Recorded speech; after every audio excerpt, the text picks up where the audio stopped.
This camera is the Panasonic AG-AF101, and it's a new type of camera, and it solves the problem presented for videographers of being able to achieve creative use of shallow depth of field by utilizing a large sensor, which is about the same size as the emulsion on 35mm movie film.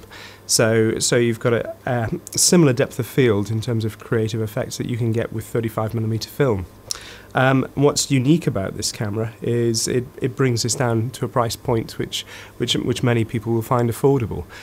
This is a proper video camera which has been designed to record video. There are some people who are using digital stills cameras with the capability of recording video, and really they're compromises by virtue of the fact they have to do both high resolution stills and low resolution video, because video is only 2 megapixels or so, whereas the stills, a camera like a Canon 5D, for example, has an 18 megapixel sensor.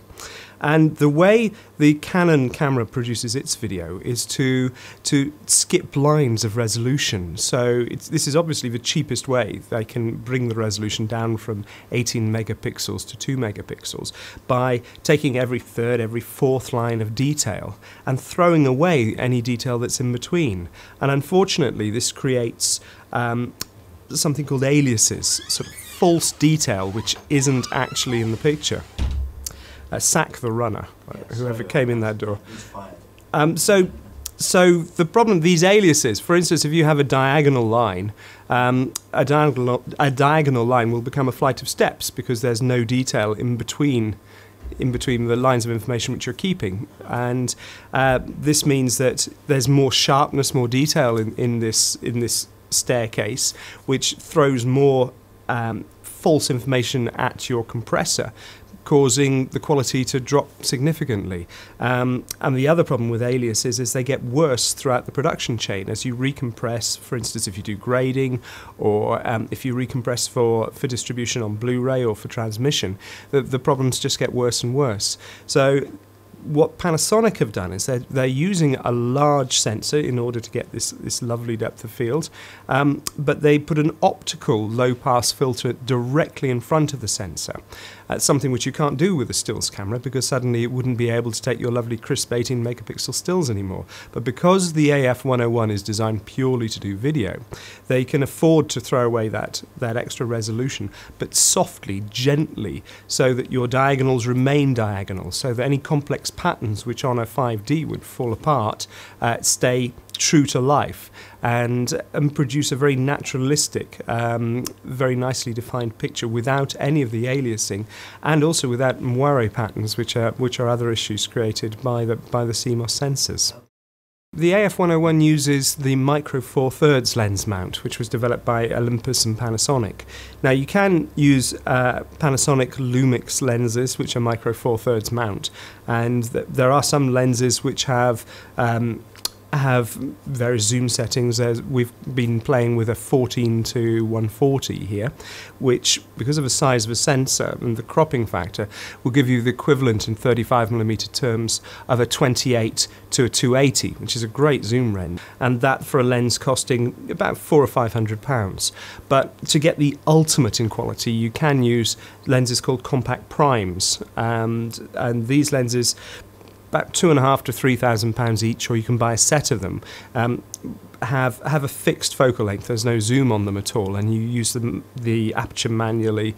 There's no autofocus, but these are ultimate quality in terms of the picture you get off them. And with these lenses, you can create cinema quality footage with the AF101. We're using a Zeiss Compact Prime on this interview at the moment, which is a 35mm lens, and this lens is probably about £2,500 to £3,000. But it is possible to get the same subtle depth of field effects with much cheaper lenses. There's a Lumix 20mm pancake lens, which is a tiny little thing, which will give you f1.7 apertures, so you can get subtle out-of-focus backgrounds for about £270, £280 or so. So you don't have to spend a fortune. Also, you can get lens adapters. So if you have a pile of old Nikon lenses, or that hopefully soon there'll be a Canon EFS lens adapter. We've heard this will be ready for release about the time the camera comes out in December 2010. And with those adapters, you'll be able to use the photographic lenses you have already. The problem with the Canon lenses is they use an electronic aperture. So in order to be able to set the aperture, you'd need a lens adapter which has the electronics built in. Older Canon lenses have got the aperture on the barrel, so you can manually adjust them. As long as there's a X lens mount to micro four thirds adapter on the market, and believe me, after this camera comes out, there will be many lens adapters which adapt to micro four thirds, then you're able to use the camera. But do bear in mind the crop factor. So from a 30, for instance, an 11mm ultra wide angle on a something like a Canon D5 will be a 22mm on the AF101, but that's still a very wide lens, especially for movie making. They very rarely use lenses that wide in any film you see.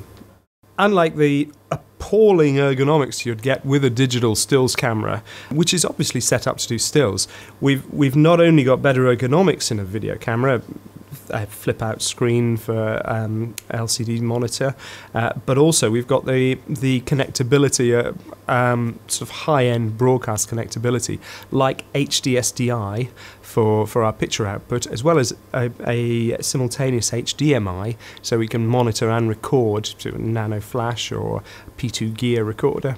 And in addition to this, XLR audio, and the AF101 has some high-end audio features. It records uncompressed audio, so rather than the rest of the AVC cam range, which records AC3 audio, this will record totally uncompressed.